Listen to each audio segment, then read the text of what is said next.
ठीक है, article start करते हैं। न्यायालय के नियम आदि आर्टिकल 145 में दिए गए हैं। ठीक है, संसद द्वारा बनाई गई किसी विधि के उपबंधों के अधीन रहते हुए उच्चतम न्यायालय समय समय पर राष्ट्रपति के अनुमोदन से न्यायालय की पद्धति और प्रक्रिया का निर्धारण कर सकेगा। जैसे कि कोर्ट में आवेदन कैसे होंगे, सुनवाई की प्रक्रिया कैसे होगी, किन मामलों की सुनवाई पर कितने जजों की पीठ सुनवाई करेगी। ठीक है, इस तरह की चीजें पढ़ लेते हैं। इस अनुच्छेद के अंतर्गत भारत का सर्वोच्च न्यायालय अपनी प्रक्रिया और कामकाज के लिए नियम बना सकता है, जिसमें शामिल है सुप्रीम कोर्ट के कामकाज के लिए नियम।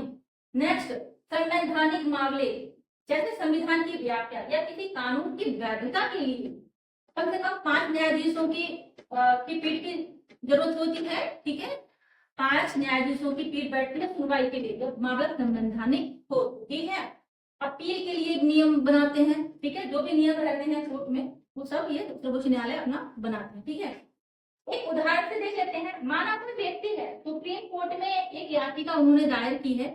ठीक है, एक एग्जाम्पल है जस्ट ओनली। ठीक है, सरकार द्वारा पास किया गया कोई कानून संविधान के मूल अधिकारों का उल्लंघन करता है, इसलिए ये असंवैधानिक है। ऐसी याचिका दायर हुई है सुप्रीम कोर्ट में।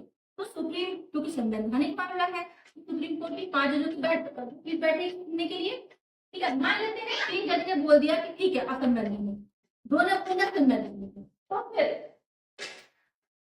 तो फिर देखिए सुनवाई के बाद 3 जज कहते हैं कि कानून असंवैधानिक है। ठीक है, तो फिर क्या होगा, बहुमत का निर्णय ही अंतिम फैसला माना जाएगा। ये ध्यान में रखिएगा, बहुमत के आधार पर फैसले होते हैं। बहुमत ने मतलब 3 जज ने बोल दिया ना कि संवैधानिक, तो असंवैधानिक है।